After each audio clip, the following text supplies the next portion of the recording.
믿음의 조상 아브라함, 약속의 사람 이삭,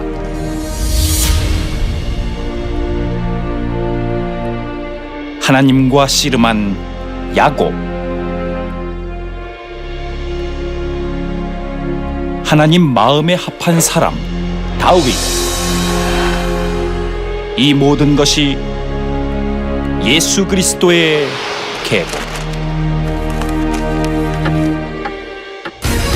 이들은 왜 쓰임 받았습니다.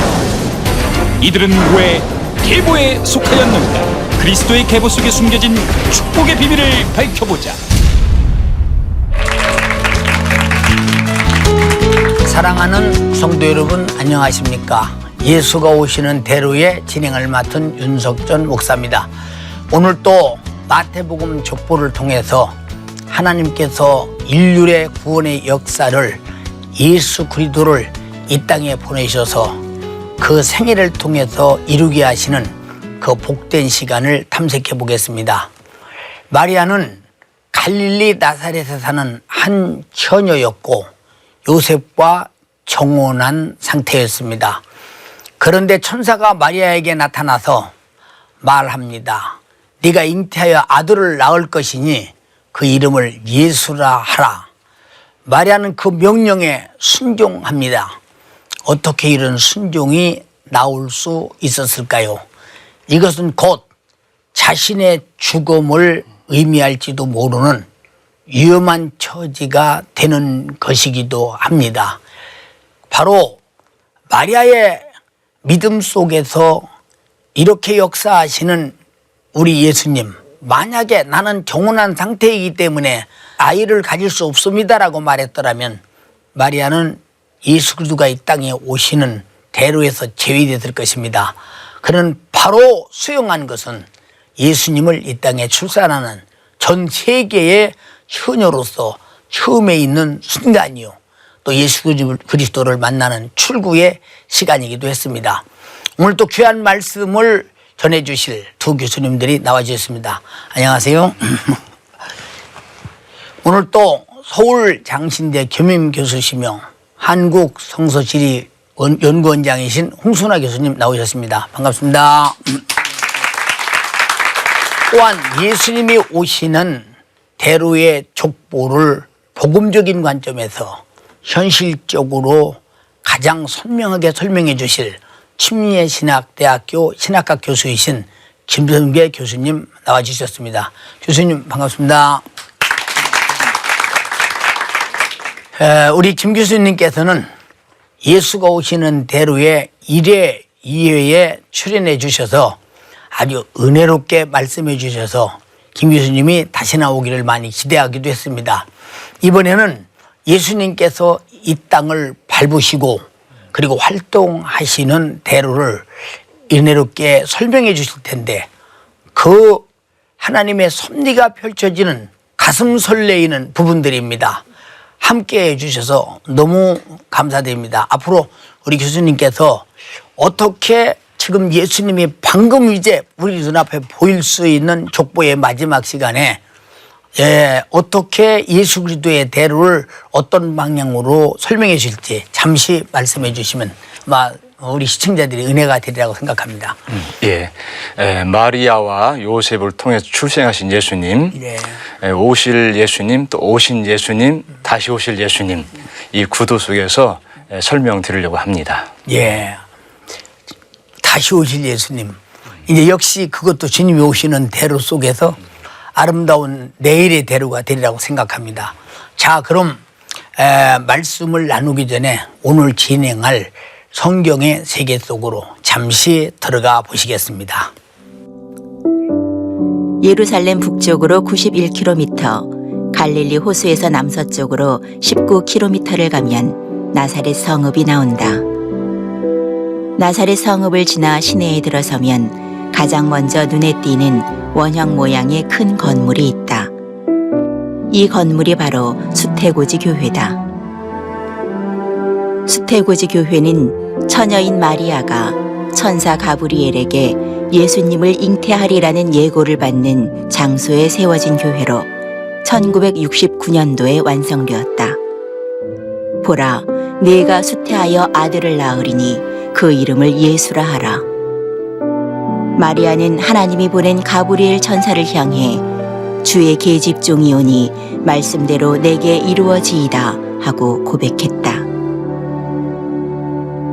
나사렛에서 북동쪽으로 약 7km를 가면 예수께서 첫 번째 이적을 보여주신 갈릴리 가나가 있다.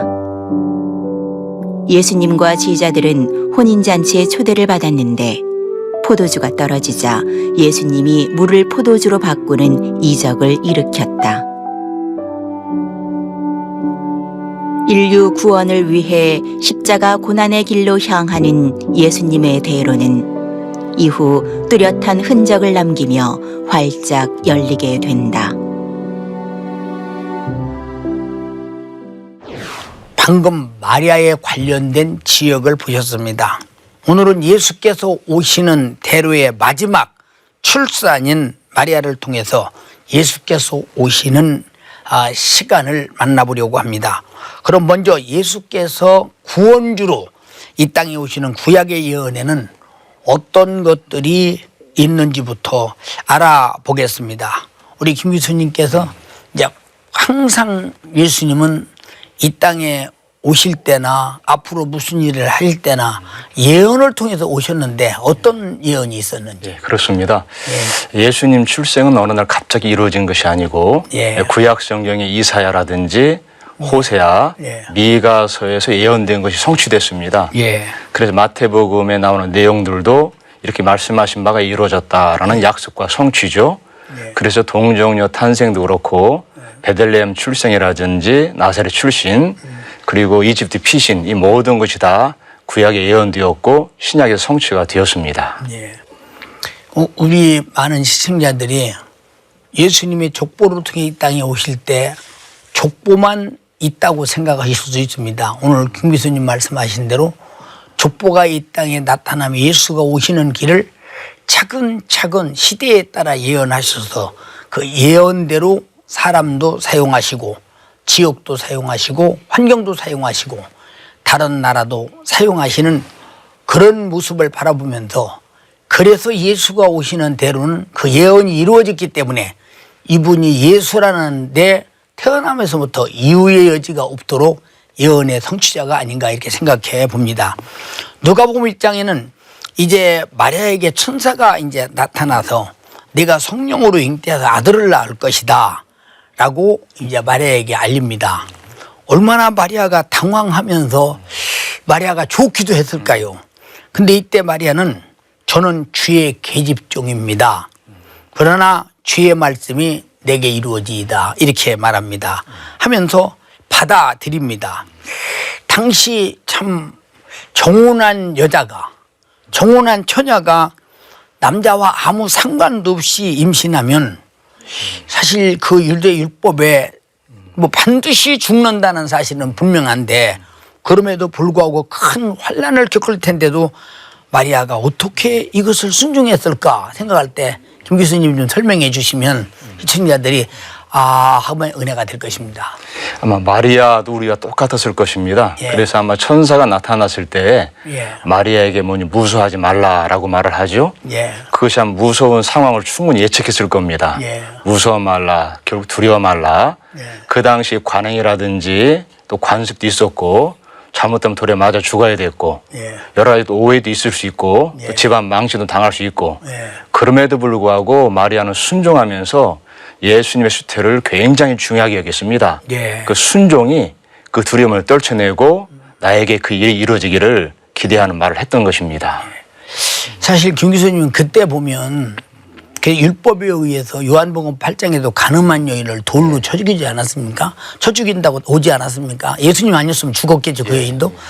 그런데 그때 만약에 요셉이가 나와 관계없이 아이가 생겼다고 할 때는 그건 분명히 정혼한 여자이기 때문에 간음이라고 볼 때 그때는 화형도 있고 돌에 맞아 죽는 도 있었고 또 그럴 때 또 그 마리아의 친정에서 요셉에 대한 유자료도 엄청나게 배당해 줘야 되고는 그런 위험도 무릅쓰고 이렇게 그런 말씀이 이루어지도록 한 것을 보면 하나님이 마리아의 믿음과 마리아가 하나님 말씀을 거절하지 않을 것을 믿고 참 마리아를 골라서 썼다고 할 때 참 여기 시청하는 우리 자매들에게도 아마 그런 기회가 있다면 얼마나 좋았을까. 근데 그때 한 번으로 지나갔으니 다시는 기회가 없을 것인데 이제는 주님이 오시는 대로를 준비하는데 그런 여인들이 되고 그런 우리가 됐으면 좋겠다고 이렇게 생각이 되어집니다. 그리고 교수님 여기 마리아가 천사에게 말할 때 나는 계집종이오니 주의 말씀이 내게 이루어지다 했는데 계집종이라는 의미는 무엇일까요? 말 그대로 종, 그것은 노예와 똑같은 것입니다. 즉 내 뜻대로 하지 않고 주인의 뜻대로 하겠다. 그리고 고대 세계에서는 자기 이름 위에 다른 사람 이름을 올려놓는 것은 그 사람에게 속했다는 것입니다. 이런 정신, 그래서 바울도 똑같았거든요. 예수 그리스도의 종 바울은 그 로마 황제 시민이 중요한데도 불구하고 예수의 종이라는 것이죠. 바로 마리아도 그런 사람이었습니다. 내 의지대로 하지 않고 나를 통로로 사용하옵소서. 그래서 계집종이란 말은 전적인 순종, 완전한 순종을 의미한다고 볼 수 있습니다. 아주 우리 교수님이 종이라는 말은 자기 실권이 없고 소유권도 없고 또 자기 마음대로 생각해서 움직일 수 있는 자유의지도 다 없고 결국 목숨까지도 결국은 주인에 의해서 우지자지하게 되는데 내가 그런 종입니다라고 벌써 하나님 앞에 그런 믿음으로 마리아가 살고 있다고 생각할 때 오늘날 우리에게 어떤 믿음이 요구되는가를 생각해 봅니다.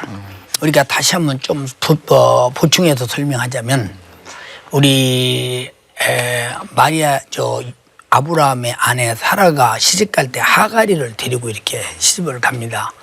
우리가 볼 때는 몸종 같지만은 바로 사라가 아이를 못 낳을 때 하가리를 몸종을 드리고 해서 아이를 생산하고 역시 아이를 낳은 다음에 뒤로 이제 몸종을 물러나고 그 아이를 이제 분처가 키우는 그게 이제 그들의 법이었었는데 이 계집종이라는 말은 내가 그 아이를 낳기 위해서 준비된 그 여자입니다 하는 종에 대한 개념이 이렇게 있으리라고 생각이 되면서 우리도 하나님께서 무슨 일을 맡길 때마다 내가 힘듭니다 어렵습니다 그럼 절대 안 되고 내가 그 일을 하기 위해서 준비된 그 사람입니다 한다면 얼마나 주님이 우리를 값지게 쓸 것인가 생각하면서 우리의 마리아를 통해서 아마 배우는 교훈이 크다고 생각합니다.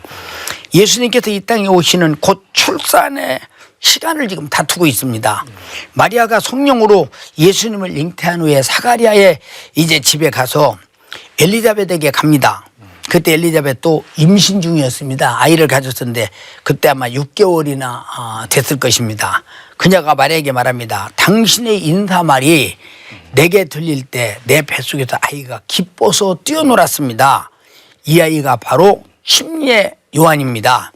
그러면 예수님의 공생애에 이 땅에서 먼저 앞길을 닫고 이분이 하나님의 아들이요 우리의 구세주라는 것을 알려준 선지자로서 침례 요한에 대해서 이제 살펴보겠습니다. 침례 요한이 태어난 유대 고장이 에인 케렘인데 홍 교수님 에인 케렘은 어떤 곳인지 또 우리가 궁금하지 않습니까?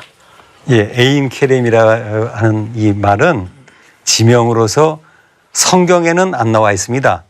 조금 전에 말씀하셨지만 성경에는 그냥 유대 한 동네라고만 나와 있습니다. 그러니까 그 지역이 유대 지방 아닙니까? 예루살렘이.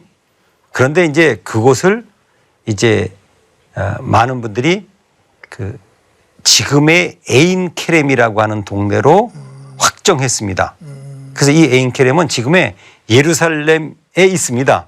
예루살렘이 이제 예수님보다 굉장히 넓어지지 않았습니까? 뭐 가보셨지만 그 예루살렘의 한쪽 지역에 에인 케렘이라고 하는 동네가 있는데 에인 케렘은 이제 포도원의 샘이라고 하는 뜻을 가지고 있습니다. 아주 고즈넉하고 조용한 동네입니다. 안타깝게도 이 중요한 장소를 그 성지순례 하는 분들은 대부분 여러 가지 여건으로 가지 못하고 있는데 이곳에 가면 제일 인상적인 것이 먼저 마리아의 샘입니다. 그곳에 그 1년 내내 콸콸 나오는 샘이 있는데 십자군 때부터 그 샘을 사람들이 마리아의 샘이라고 이름을 붙였습니다.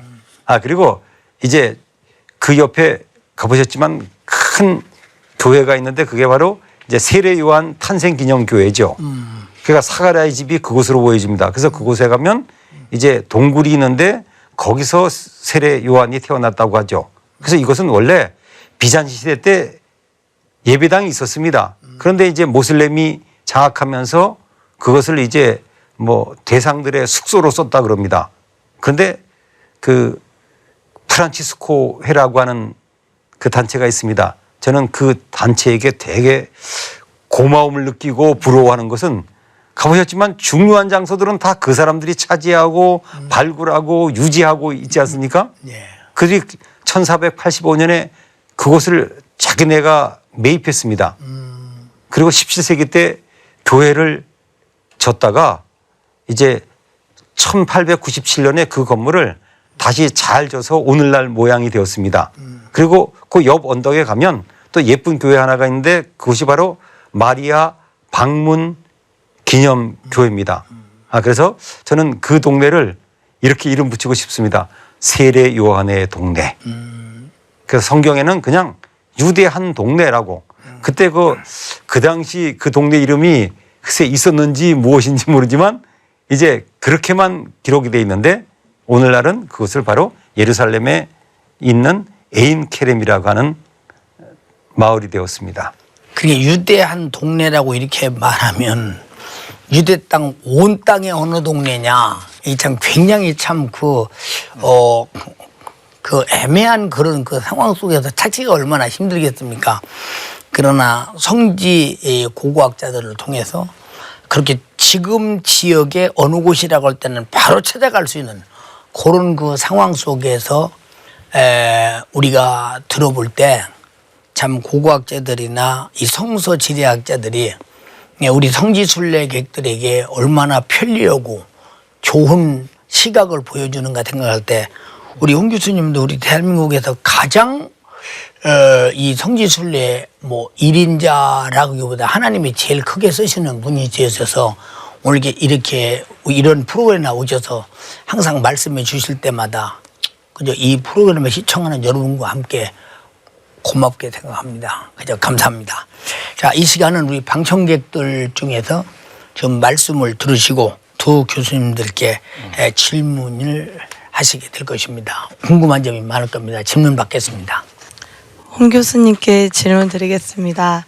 마리아와 관련된 장소 중에 방금 말씀하신 장소들 말고 다른 장소들도 있는지 궁금합니다. 저도 사실은 궁금했습니다. 왜냐하면 우리 기독교에서는 생각만큼 마리아를 이렇게 떠받들거나 그런 경향이 적지 않습니까? 그래서 이제 마리아와 관계된 장소들은 그냥 스쳐 지나가는 경우가 많습니다.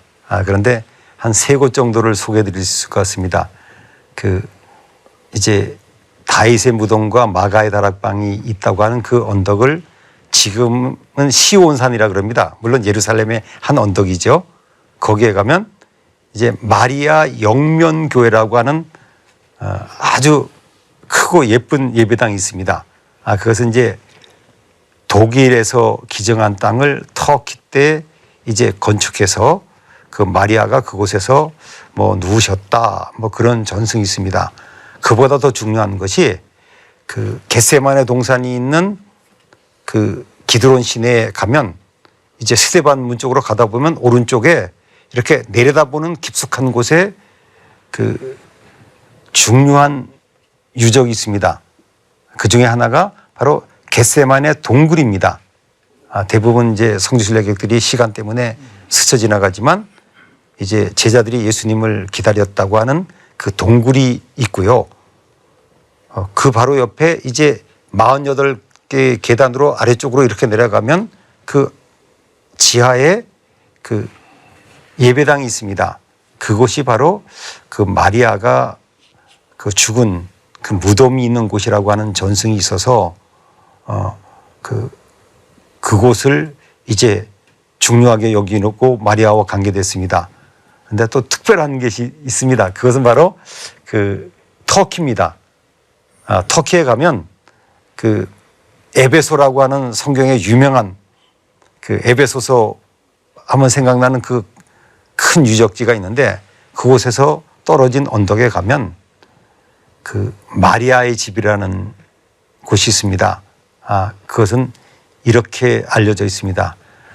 사도 요한이 예수님 모친 마리아를 그곳에서 모시고 살았다. 그래서 그 조그만 예쁜 집이 있지 않습니까?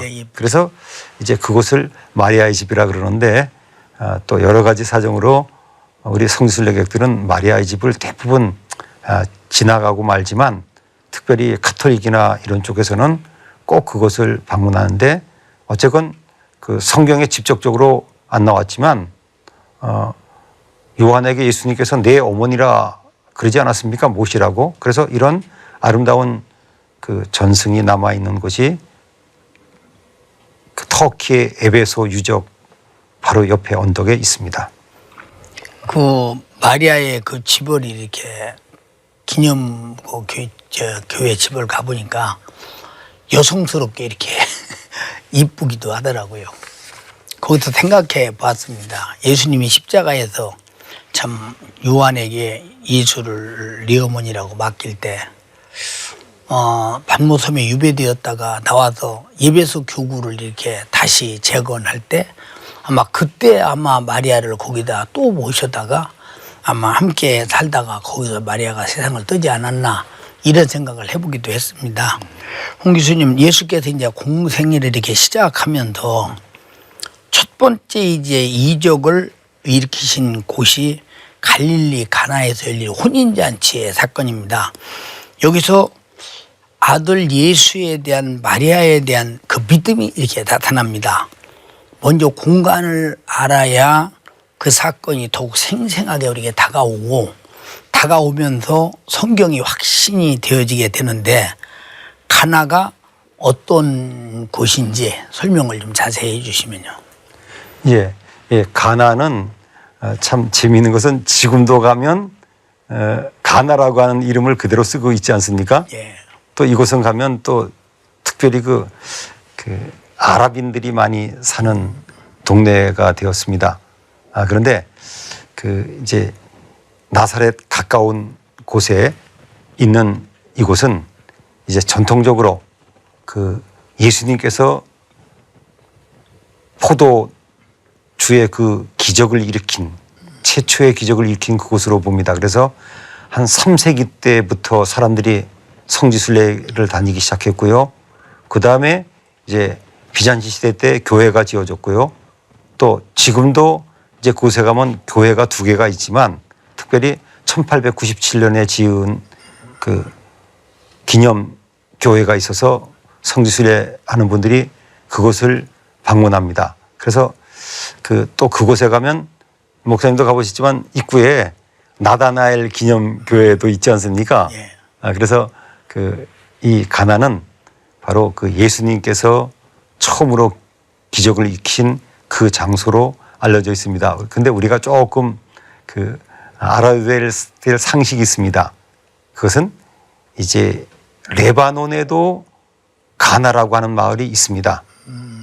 그런데 레바논 사람들은 그곳이 뭐 예수님이 기적을 일으킨 갈릴리의 가나라고 하는 주장도 하지만 일반적으로 또 제 자신도 그곳은 그 아셀 지파의 가나가 있었습니다. 그러니까 신약 시대 갈릴리 가나가 아니고 아셀 지파의 가나로 보는 것이 정리가 되고 또 분명해지는 것 같습니다. 그래서 제가 가끔 이렇게 매스컴에 보면 그 레바논 얘기를 하면서 예수님께서 혼인잔치에 기적을 일으키신 그곳에서 이런 사건이 일어났다 그러는데 저는 그렇게 정리를 합니다. 그것은 구약시대의 아셀 지파의 가나였고 예수님께서 기적을 일으킨 그곳은 바로 이제 이 나사렛 옆에 있는 가나로 보는 것이 정확하다. 그렇게 정리를 해봅니다. 우리가 상식적으로 생각해 봐도 지금 가나의 혼인잔치 속에서 이런 이적을 베푼 곳은 예수님의 공생애를 시작하던 그 장소였고 거기가 그런 여러 가지 여건이 부합되기 때문에 누가 봐도 아마 홍 교수님께서 설명하신 이 가나 혼인잔치집이 아닌가 생각이 됩니다. 그 기념교회를 가보면 우리가 신기합니다. 옛날에 포도주를 담았던 항아리 같은 모습들을 그때 것인지는 모르지만 담아놓고 또 포도주를 이렇게 짜내리는 그런 기계도 다 있고 또 적은 통, 큰 통들을 많이 만들어 놓고 그 시대에 운반했던 것도 많이 보면서 그 시대는 포도주를 이렇게 짜서 이렇게 운반했구나 하는 것을 보면서 성경에 포도주를 어떻게 짰을까 하는 것을 거기 가보면 바로 우리가 눈앞에서 볼 수 있도록 잘 정리가 되어 있는 것을 보면서 역시 우리가 성경만 읽는 것보다 성지순례를 가보면 더 구체적으로 이해가 되겠구나 이런 생각이 납니다. 김 교수님 가나의 포도주의 이적은 참 우리가 누가 생각해도 이해가 안 되는 것이며 우리 믿음으로만 이해되는 것이 아니겠습니까? 이 이적에 대해서 자세히 좀 설명해 주시고요. 이적에서 예수님과 예수님의 어머니와 마리아의 관계는 참 어떠면 마리아가 좀 섭섭하다 할 정도로 관계가 나타납니다. 왜 이런 모습이 나타났는지 좀 설명해 주시겠어요? 예. 그 포도주 기적 사건을 요한복음서 기자는 첫 번째 표적이라고 말합니다. 예. 지금 여러 가지 기적들이 있는데 또 표적이라고 표현하는 것 자체가 이 지시하는 다른 것이 있다.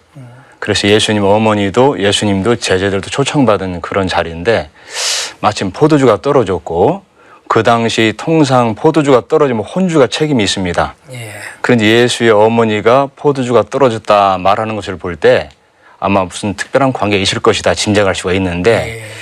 그때 예수님의 반응이 굉장히 극적입니다. 예. 여자여 이것이 무슨 상관이냐 내 때가 이르지 아니했다라고 말할 때 왜 어머니라고 하지 않고 여자여라고 했을까?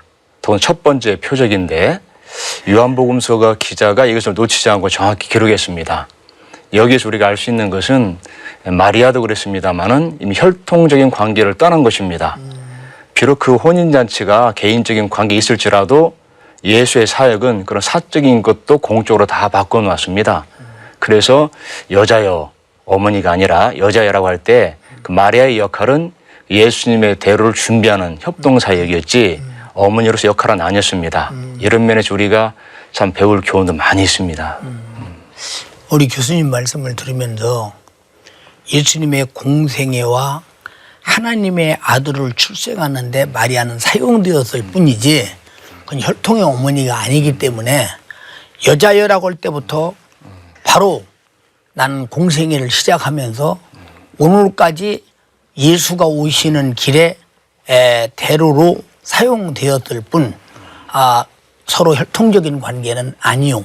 하나님이 사용한 관계다.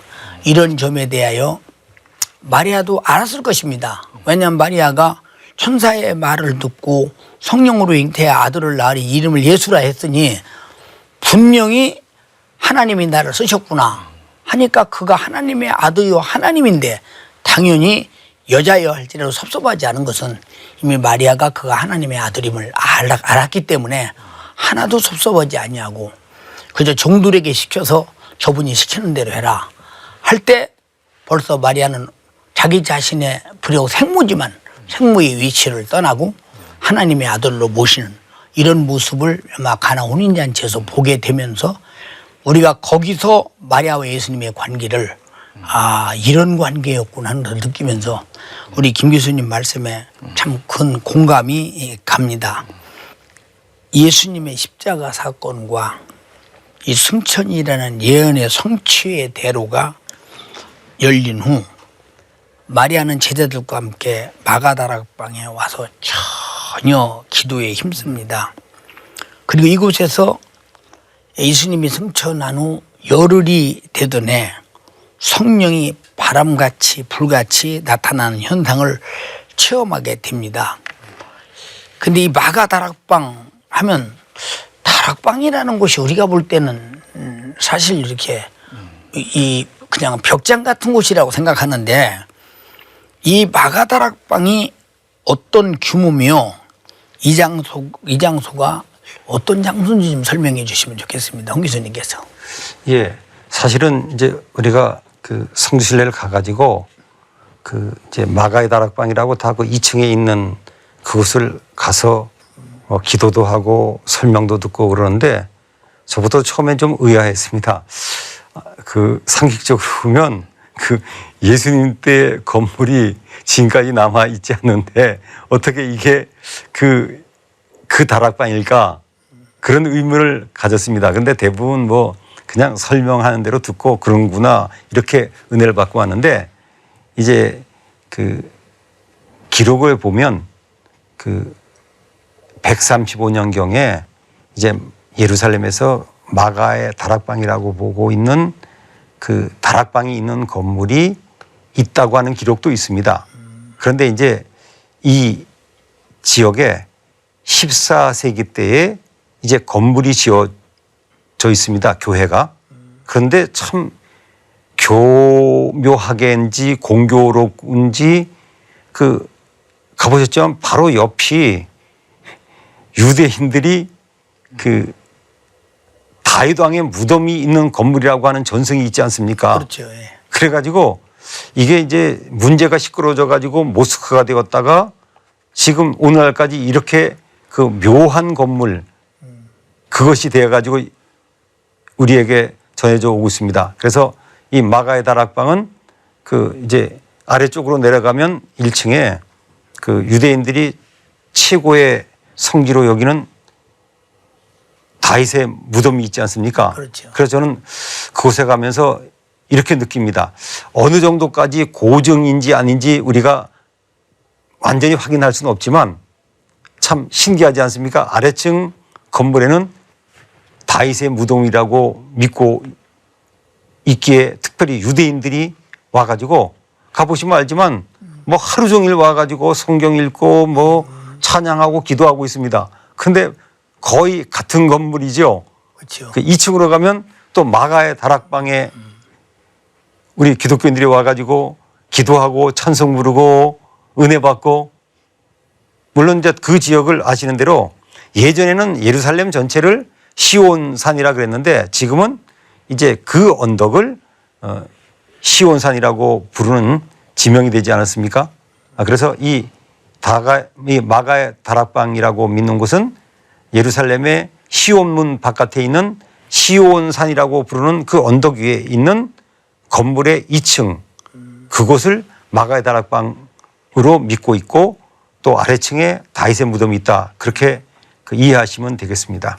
김 교수님, 예수님의 부활 승천 후에 마리아의 삶에 대해서 성경에 어떻게 나왔으며 마리아는 예수께서 오시는 이 대루를 어떤 역할을 하면서 열었는지 김 교수님이 좀 설명해 주시면 은혜가 되겠습니다. 예. 아마 십자가 죽음에서 누구보다도 가장 큰 슬픔과 충격을 받았을 것이고 예. 또 부활 사건에서는 가장 기뻤을 것입니다. 예. 또 승천 사건을 보면서 아쉬움도 있었겠지요. 예. 그런데 사도행 1장 14절에 굉장히 중요한 말씀이 나옵니다. 예. 돌아와서 제자들과 함께 오로지 기도에 힘썼더라. 그래서 원어를 찾아보니까 이 오로지라는 말이 쉬지 않고 끊임없이 계속이라는 뜻입니다. 그래서 끊임없이 계속 기도하다가 오순절 성령 강림 때 성령 체험을 했습니다. 그 이후에 마리아 삶에 대한 자세한 기록은 없지만은 다른 사도들, 제자들의 삶을 통해서 비추어 볼 때 그런 성령의 사람으로 복음을 전하면서 제자의 삶을 살면서 예수의 대로를 확장했다라고 보여집니다. 오늘 교수님 말씀 들으면서 내가 참 많이 깨달았습니다. 십자가에서 참 고통당하고 죽음을 당할 때 얼마나 슬프고 괴로웠겠는가. 또 부활하실 때 얼마나 기뻤겠는가. 또 승천할 때 얼마나 아쉬웠겠는가. 이런 과정을 마리아는 뻔히 알면서도 아쉬워하면서 또 아파해가면서 기대해가면서 살았을 것입니다. 참 마리아의 모습을 보면 그는 공인으로서 예수님을 확실하게 인정해 드리고 자기는 예수님을 난 어머니지만 어머니 역할에서 이렇게 물러나서 수중드는 역할로. 그래서 성경에 보면 예수님이 제자들과 함께 말씀하고 계실 때 제자들이 예수님의 어머니가 밖에서 형제들과 기다립니다 할 때 누가 나의 어머니요, 나의 모친이요, 나의 형제냐. 아버지 하나님의 뜻대로 행하는 자라야 나의 모친이 형제니라 하는 것도 제자들과 많은 사람들 앞에서 마리아는 나를 비록 낳지만 내가 마리아를 통해서 나타나고 이 땅에 오는 길로 사용됐지 내가 세상의 모친과 그런 모친은 아니니 나의 진짜 모친은 아버지 하나님의 뜻대로 행하는 자라야 나의 모친이요. 나의 진짜 형제도 그런 사람이 그렇다라고 말할 때 여기서 예수님의 공생애와 또 예수님의 가족과 마리아와 예수님의 그 상관관계를 분명히 드러냈다고 생각하면서 참 예수님의 공생활을 더 크게 보여지게 하는 대목이라고 생각됩니다. 이 시간은 우리 방청객들께서 우리 교수님들에게 또 질문하고 싶은 것이 있을 것입니다. 질문을 받겠습니다. 네, 김 교수님께 여쭤보겠습니다. 마리아가 동정녀라고 해도 인간임이 분명하고 인간은 곧 죄인이지 않습니까? 그런데 성령으로 잉태되었다 해도 인간인 마리아를 통해서 출산된 예수님을 왜 하나님의 아들이라고 하는지 궁금합니다. 예, 좋은 질문입니다. 마태복음 족보를 보면은 누가 누구를 낳고 이 반복됩니다. 그런데 이 16절에 가서는 역전이 되죠.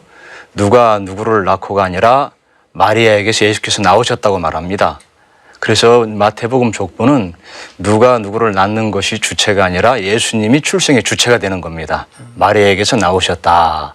그리고 이미 성령으로 잉태된 것을 마리아도 알았고 하나님의 아들이라는 것도 알았습니다. 그렇기 때문에 마리아는 자기가 남자를 알지 못하기 때문에 아기를 낳을 수 없다는 걸 알았고 자기 능력의 한계를 알았습니다. 그렇기 때문에 전적으로 하나님의 은혜고 성령의 잉태다. 또 천사도 고지했고 그래서 그도 하나님의 아들로 알았고 그래서 마리아는 하나님이 이 땅에 오시는 사람의 통로였습니다. 그래서 그는 예수님을 비록 자기가 낳았지만은 하나님의 아들로 인정하고 순종하고 따랐던 것입니다.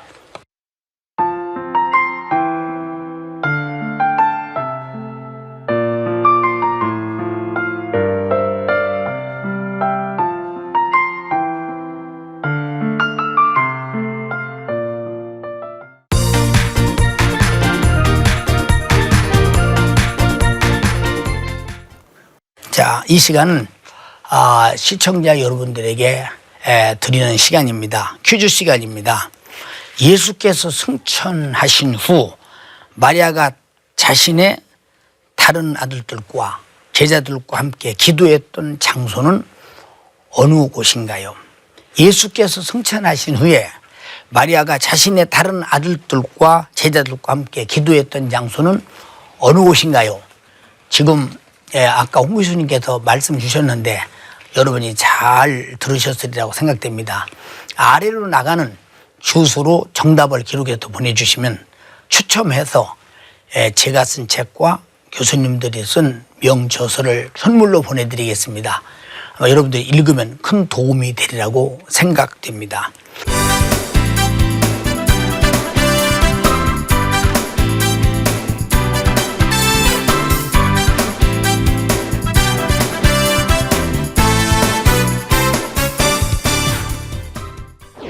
오늘 이렇게 하나님께서 우리에게 주신 예수 그리스도가 오시는 대로 말씀을 들으면서 예수님이 마지막 이 땅에 오시는 마리아의 사건을 우리가 다뤄봤습니다. 우리 교수님들이 너무 은혜스럽게 말씀을 해주셔서 여러분들이 아마 손으로 만지듯 경험하듯 들었으리라고 생각됩니다. 오늘 교수님들 참 우리 시청자들이 얼마나 시원하게 예수님이 오시는 대로를 여기까지 아마 은혜롭게 들었을까요? 두 교수님 이렇게 나와주셔서 감사합니다.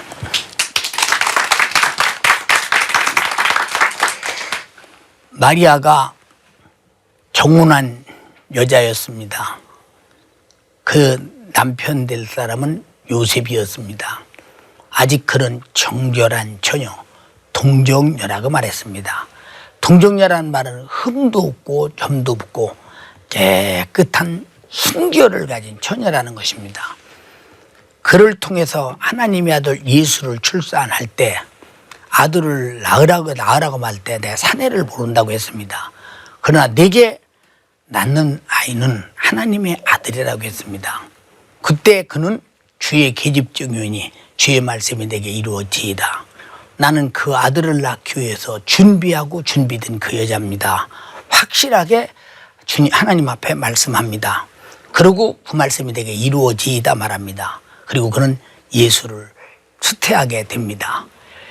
이렇게 위험한 지경 속에서 이제 예수를 수태하면 요셉이가 만약에 저게 내 자식이 아니라고 할 때 돌로 맞아 죽을 수도 있고 화형당할 수도 있고 또 요셉이가 또 만에 하나라도 위자료를 청구할 때 친정에 있는 모든 재산을 다 쏟아부어도 안 될 만한 죽음과 물질적 환경, 이 폐허되는 속에서도 하나님의 뜻이 이루어지기를 바라는 마리아.